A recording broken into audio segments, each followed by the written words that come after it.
Hey guys, so today I'm going to share with you some happiness from my life, because chess is supposed to make you happy, at least sometimes, right? And even the thought of showing you this game, it still brings a smile to my face. It was an online blitz game that I played a couple of weeks ago, and I got a pretty bad position from the Sicilian defense.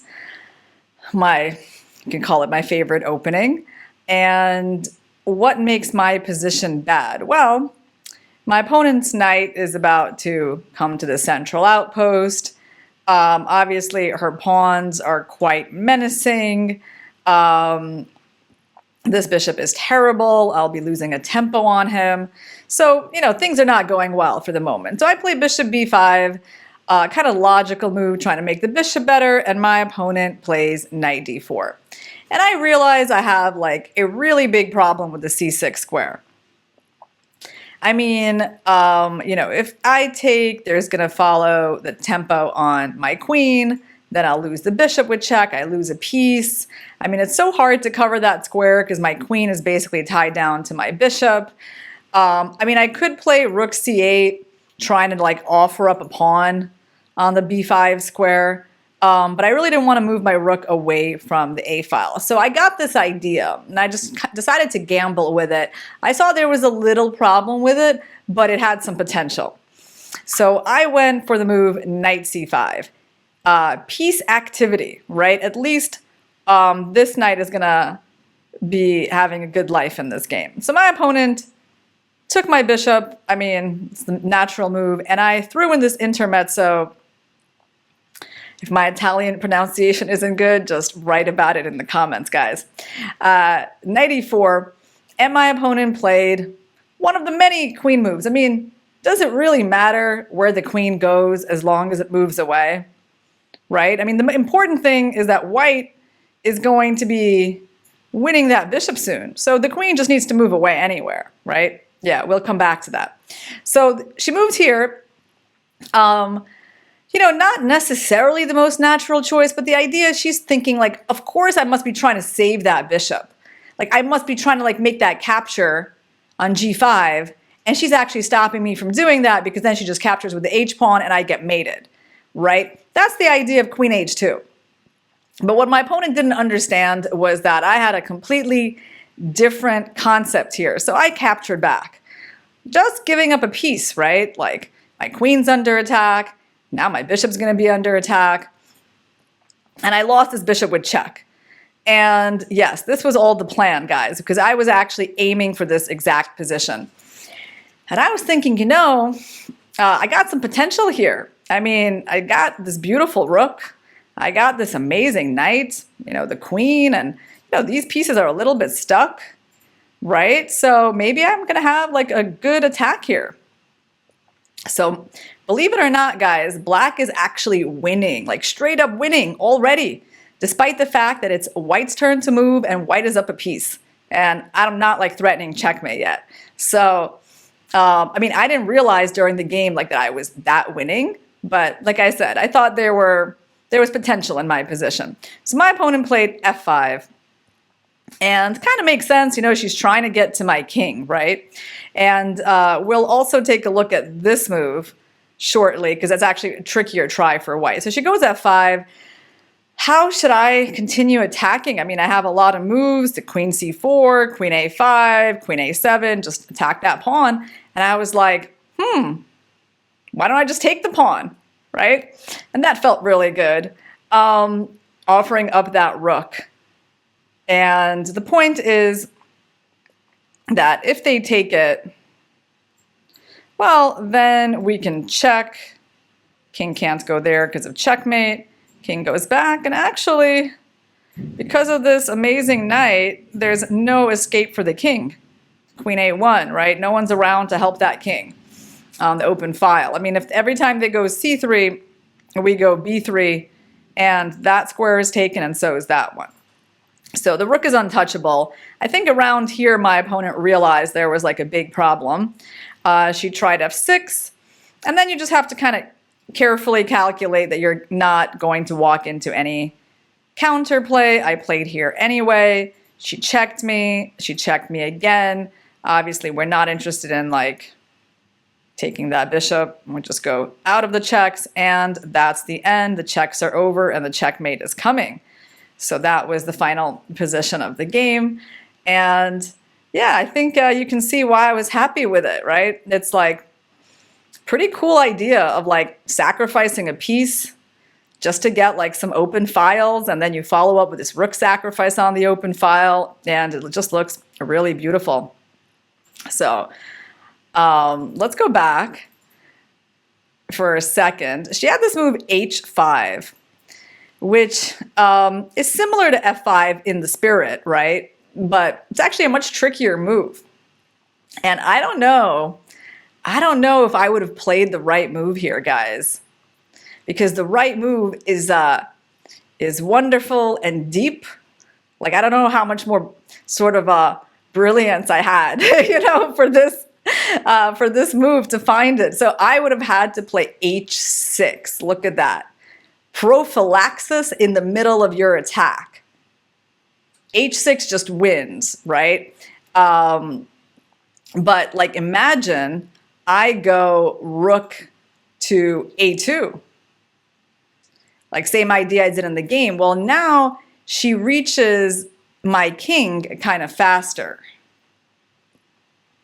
And when I try to close things up, you know, there's this annoying queen h4 move, and they're actually threatening checkmate with the bishop and then the queen, right? So, I mean, I don't have to play rook a2. I also have things like queen to c4, interesting move. Threatening, you know, check and mate, and that's, you know, maybe I would have done that. I mean, because it certainly looks very dangerous for white, like with my knight coming in, but the computer is saying it's not, you know, it's not completely over. So, and there's also these ideas, by the way, I should point out that there's like, for example, on queen a5, there's this brilliant defensive idea for white with the move knight g6. So if you go there, they perpetual you. So at some point you got to take it. And suddenly, I mean, it's just such a wild position, right? Because like black is so close to crashing through, but so is white. And I think here, well, the check is useless because you go into the corner.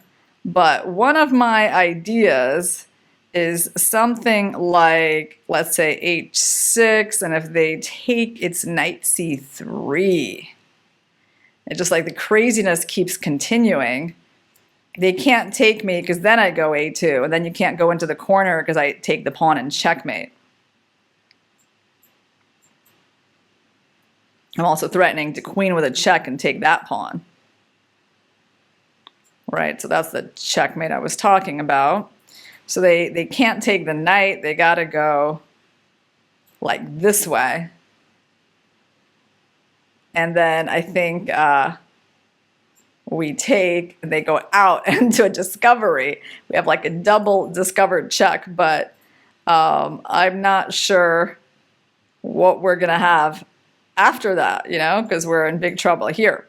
So anyway, these lines are pretty crazy, but the point is that if I would just play the prophylactic move h6, I avoid all of that.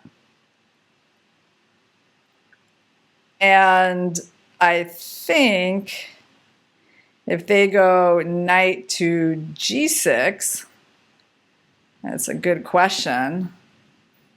What do I do? Actually, I kind of wonder if I should just go king g8 and king, and if they go knight e7, king h7, because this one's still taking the knight looks pretty dangerous. It kind of seems to transpose into some of the lines that we looked at, right? So if I play here, there's bishop h6. Kind of problematic. So maybe I shouldn't be taking that knight. Maybe I go here. Maybe that's the real point of h6, so that on this move I can escape. If they take the rook, is that important? Feels kind of important, but maybe we go for the mate like this. b3, knight c3, king c1. Yeah, I wish I had some clue about what was going on in this position. Black has to go queen c3, king e2, and it's a kind of murky position, so maybe this is not the best way to go. We can actually attack the pawn from a5 to just preclude this b3 defense. And okay, we're threatening checkmate. You basically got to go a3. We take. Lots of different ways that we're threatening to checkmate here, and probably just pawn takes is the big threat. If you try to get your queen involved, we can go for this position with this and start just getting back some of this material. And yeah, the white king is open. We're winning a lot of pawns. This knight is actually going to be captured. You can't really save him. And so we're going to wind up winning because of the weak white king. So the move h5, I mean, definitely more tricky than f5 would have been a real challenge. But in any case, it would have been winning for black with the right play. So where did my opponent go wrong, right? Well, it turned out that it actually does matter where you move your queen. It's not enough in chess just to be like, well, my queen's hanging, so I'll move it anywhere. The right move was this one. I did kind of see that, I don't know, but I felt like there were so many things that, you know, so many squares that that queen has, right? Like, it's possible that she might not make the right one. So she could have played there, and the point is to keep attacking the b pawn, actually. It's all about that. And in this line that happens in the game, the big difference is that queen b4 is available. It's a super powerful move because now I basically just don't have any attack. The queen is great on b4. So there was a refutation of my concept. Interestingly, you know, only queen e1 out of all the queen moves is like the really clean win for white, right? Like even something like that, sort of in the same region, is not so clear. I guess it's better than h2. There's positions where, by the way, they can even take with the bishop. Like something like this, and we're playing these kinds of positions down in exchange. And here black also has some compensation. Like, kind of like weird lines like this, I remember looking at. But still play on the A file. So, yeah, what made me happy about this example, I guess, was that I was really allowed to activate my pieces, because I had a big problem with that at the beginning of the game. And ultimately, this rook got the open file. This knight got the beautiful square on e4. No, I can't draw that arrow. And that's how we were able to save like a really bad position. Yeah, sometimes you have to gamble, especially in blitz, guys. I think, I mean, that strategy worked out. Like we were basically losing anyway. So you might as well try to go in the most active direction. And, you know, if your opponent can refute it, you know, that's fine. But if not, you have the chance to create something really beautiful.